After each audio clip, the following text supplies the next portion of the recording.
All rise.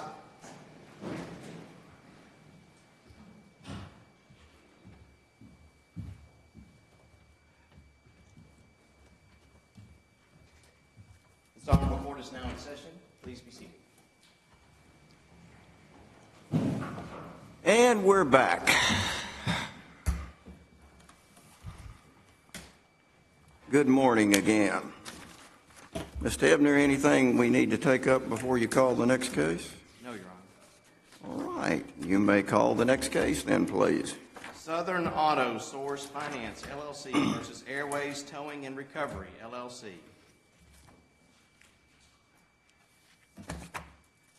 Good morning. Good morning. Kevin Snyder here for the appellant. I think I saw Mr. O'Neill try and raise his hand. I think he wanted to introduce. I'm sorry. Neil would like to introduce someone here. I apologize. See, he does it to me all the time. Especially when you got Mr. O'Neill and Mr. Hebner together. Okay. Go ahead, Mr. O'Neill. Members of the court. I'd like to introduce Ms. Carlin Killebrew. She's a University of Memphis graduate. She clerked in the Chancery Court for a period of time, and then she did the honor to come work for me. And I feel like I can present University of Memphis own Ms. Carlin Killebrew. Well, we're certainly proud to have you and look forward to you practicing here. The only question, knowing Mr. O'Neill as I do, is do you know what you're getting yourself into?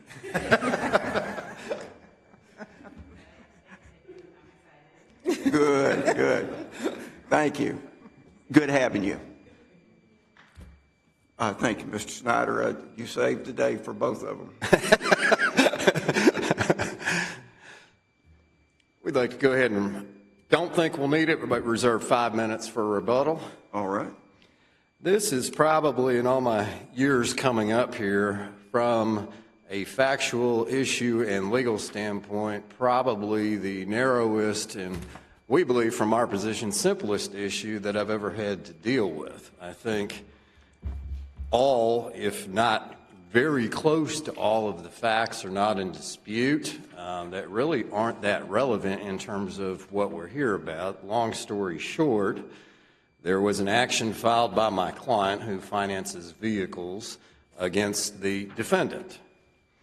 A defendant was ultimately served. A trial was held in General Sessions Court in front of Judge Gardner where the defendant was represented by counsel. It was a fairly lengthy contested trial, and my client prevailed in that proceeding. Thereafter, as best we can tell, the defendant appears, although there's no order of withdrawal on the record, appears to have filed their counsel and in a pro se capacity filed a notice of appeal.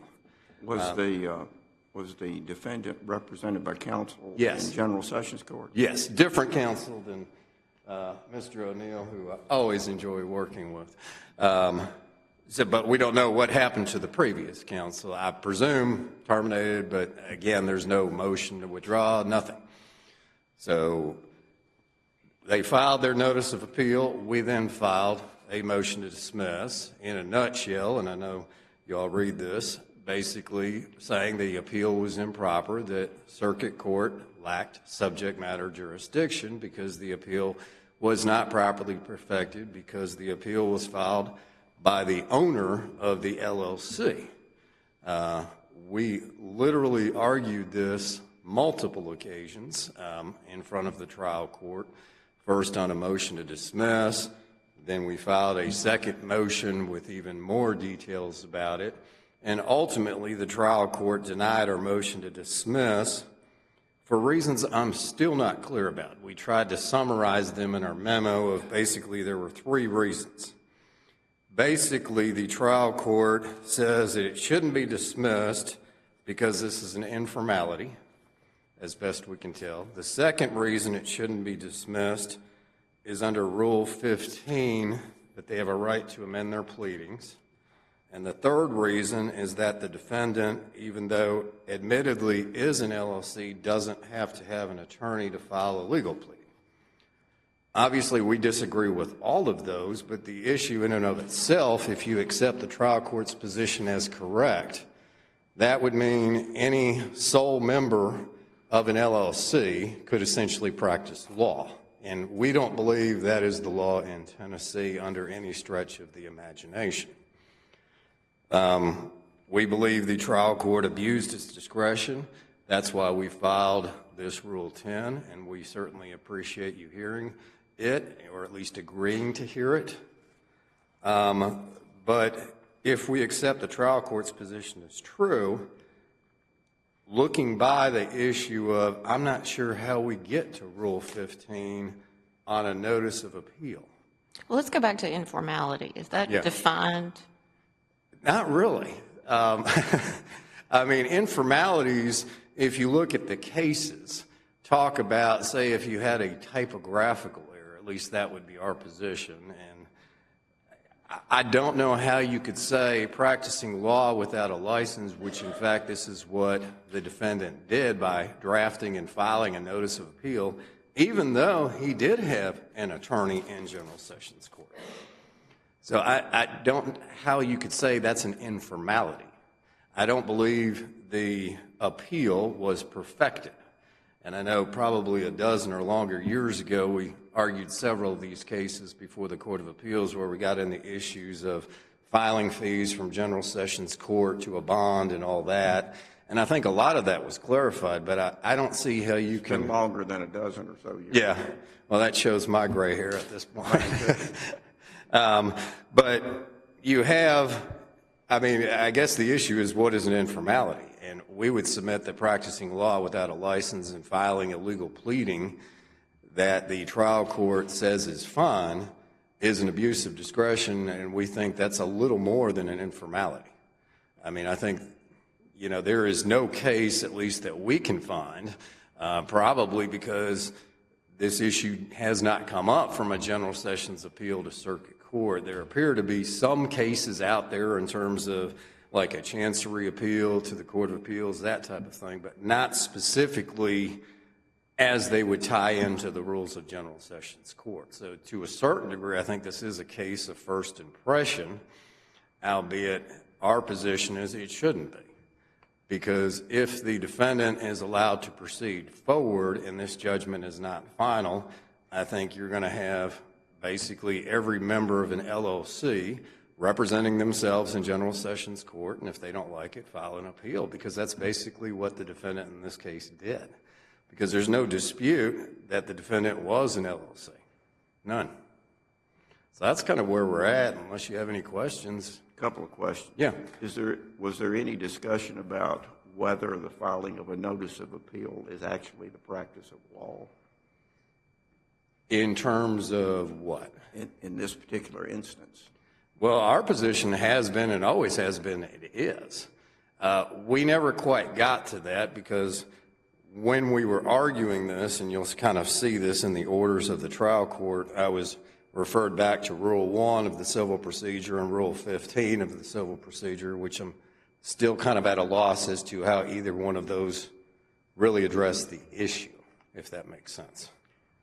Mr. O'Neill, in his brief, raises the issue about essentially that you sued the wrong entity here, as I understand it. And who was it that was sued in General Sessions Court? And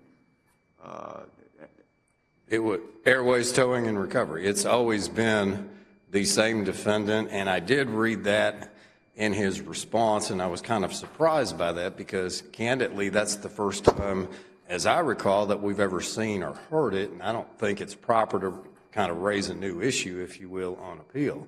Because the whole issue at trial, both in General Sessions and all the proceedings in circuit court, it was never, to my knowledge, discussed, brought up, or even argued, well, he's a sole proprietor, because the defendant has conceded that they are a member of an LLC and that he owns the LLC, and that who... How so? What do you mean, how so? You say the defendants conceded that it was an LLC and that In what manner? How was that conceded? In all of their pleadings, they reference it as all that. At no point have they said, well, we're a sole proprietorship, you need to sue the individual member. Well, is there a difference between them conceding it and them not raising the issue, I guess? Yes, there would, but regardless, they did not raise the issue at the trial court level, if I'm understanding your question correctly. It's probably not a very good question because I'm trying to think this through as we go. But what you're telling me, though, is the issue raised in the appellee's brief was not raised in the trial court. I don't recall it ever being raised there or even at the General Sessions trial. Okay. This is unusual for me. I have time and have nothing to say. Well, it's not a bad thing. I just love to talk, but it's such a narrow. It's your time. Well, I want to thank you, since I got a minute left, for coming to the University of Memphis, in my humble opinion, the best law school in the entire universe, who has the best students, best faculty, and certainly I never had the pleasure, because of my gray hair, being here in this facility. We were at the old school, if you will, but it's an awesome place to be, and you all coming down here. I wish we could have this experience when I was in law school, because it truly is amazing. Thank you. Thank you. You've got your rebuttal time.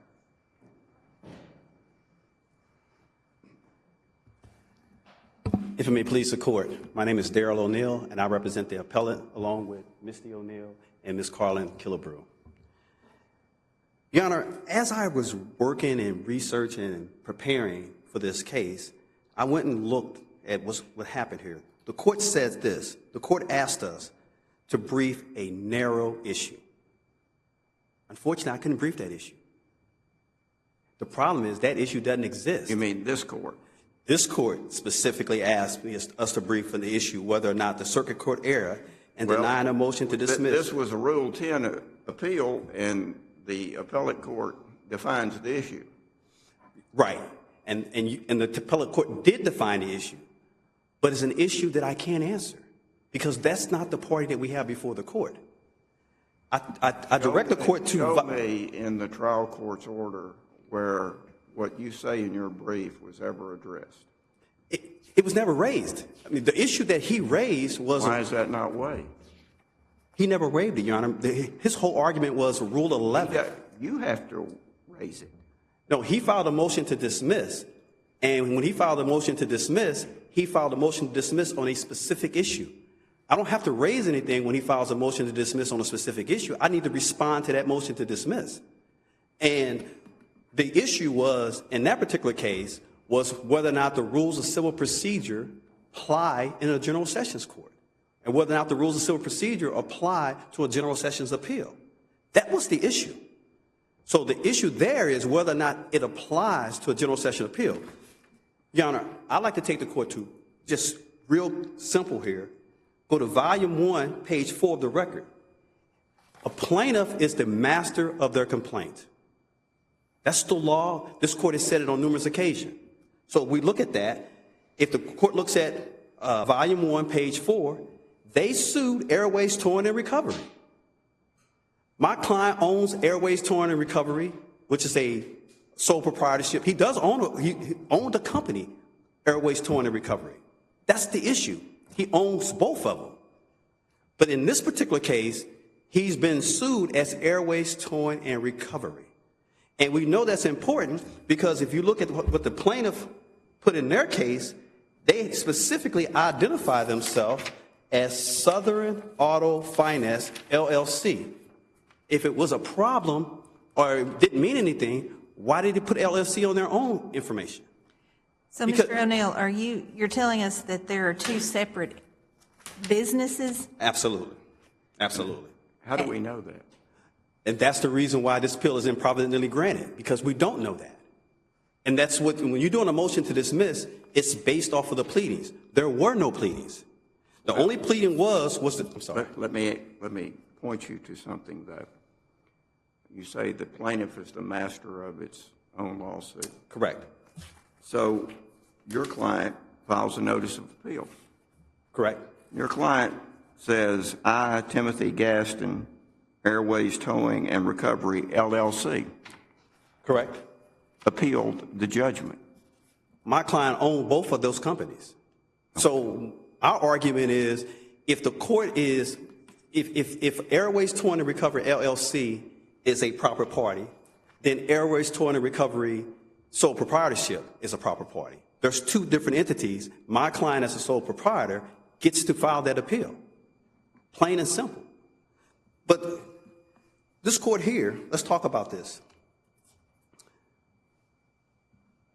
The question that being asked of this court is who is the proper party. You said the plaintiff is the master of their case. We go to the civil warrant. The proper party, according to the civil warrant, is Airways Towing and Recovery. Well, I want to ask you about the actual order, the trial court's order from May 16th of this year, or last year, 25. The style says Southern Auto Source Finance versus Airways Towing and Recovery, LLC. It doesn't say at all. It doesn't say an additional Airways Towing and Recovery, and maybe this is just too much of the trial judge getting back into me. As I look at you, this was signed. You signed it, approved for entry. You didn't sign it as to form. And so maybe I'm missing something, but that has one entity in the style of that order. Correct, Your Honor. And that's my whole point. My problem here is the argument is what I'm talking about is who gets sued, who got sued. So this court has done it on numerous occasions, specifically in medical malpractice. If it's one simple error, the court has dismissed these cases. In this particular case, the LLC, or not having the LLC, in your original complaint is the case that's before the court.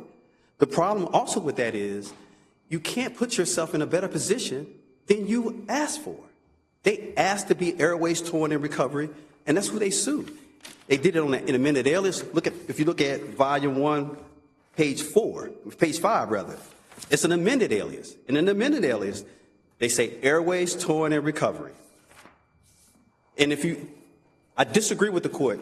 If you look at the style of the circuit court case, the style of the circuit court that came from the circuit court, that case does not identify as Airways Towing and Recovery LLC. The style of the particular case comes in as Airways Towing and Recovery from the circuit court docket. When the Court of Appeals changed it to an emergency, they identified it as Airways Towing and Recovery LLC, and that's how the style got changed in the Court of Appeals. When you're talking about the docket, are you talking about the circuit court's electronic docket? The circuit court, the circuit court electronic and the circuit court notice of appeal. Okay, well, I'm talking about the actual order. Yeah. Is what I'm looking at the style. Yeah.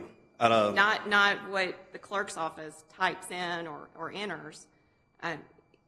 I'm confused as to why, if there's two parties involved, this order doesn't reflect that there are two parties. Again, if that's I understand that, Your Honor. And if that's the case, again, this is an emergency appeal. That's a question of fact that needs to be answered. That's a question of fact, whether or not there are other parties. Because we know without a doubt there is Airways Towing and Recovery. We know that without a doubt. There is no initiating document in the General Sessions case, because it's de novo from General Sessions to Circuit Court. So there's no initiating document after the case has gone from General Sessions Court to the Circuit Court that changes the style of the case. The style of the case in General Sessions was Airways Towing and Recovery. The style in General Sessions amended alias was Airways Towing and Recovery. The judgment that was signed by the judge says Airways Towing and Recovery. There is no LLC on it. That's the issue here. And if there's a question of whether or not it is or is not, or is it wrong, then that's a factual issue that's not appropriate on a motion to dismiss. The second part of that is, and that's why I talked about Rule 15. Rule 15, Rule 9 gives you ways to correct these scenarios. So if he wanted to correct it to make it an LLC, then you follow Rule 9. You know, do it under Rule 9 or Rule 15. That didn't happen here. Unfortunately, we didn't have time because the first thing that happened was the motion to dismiss, and there was no time for me to do an affirmative response on the Rule 9 because only thing I'm doing an affirmative response to is an amended alias. That's it. I mean, so my question and my concern is you got to put the parties before the court. And that party was not before the court, and you can't get that party in a better situation. The rules of civil procedure, and that's what the trial court hung its hat on. The rules of civil procedure don't apply in General Sessions Court. The argument that Sometimes they do. There's two rules that do file. Rule 1, Rule 68, and they've amended and added another, the legislature added another one. But it specifically says when you're using those rules, the 10-day window still applies. But Rule 11 doesn't apply. Rule 8 doesn't apply. Rule 9, Rule 15, none of those apply. And that would have been how they could have corrected the scenario or filed an amended alias and added the LLC. Let me ask you a real simple question. Yes, sir. Who do you represent? I represent Airways Towing and Recovery. The sole proprietorship. Actually, I represent both of them, the sole proprietorship and the LLC. Okay. I mean, I represent them both. I mean, that's how simple that is. And so the issue that was raised in the General Sessions Court was the form versus whether or not this was a form scenario or whether or not this was something different. There's no cases out there where a court has dismissed a case when a pro se litigant has filed a notice of appeal to the circuit court. There's no cases out there to do that. And in fact, if the court takes this to its end, then when a pro se litigant files a case in General Sessions Court for their corporation, then regardless of what they do hiring a lawyer after that, that case is automatically a nullity. Because if we take it to its ending, even though it was a corporation and it was filed by a pro se litigant, they could never do that. In General Sessions, you get a chance to correct those deficiencies. Well, that's what always happens, is you get an opportunity to correct those deficiencies. Cases are not dismissed. Subject to the court's questions. See none. What the appellee would request is that this court, we respectfully request that this court remand this matter to the trial court as improvidently granted. Thank you.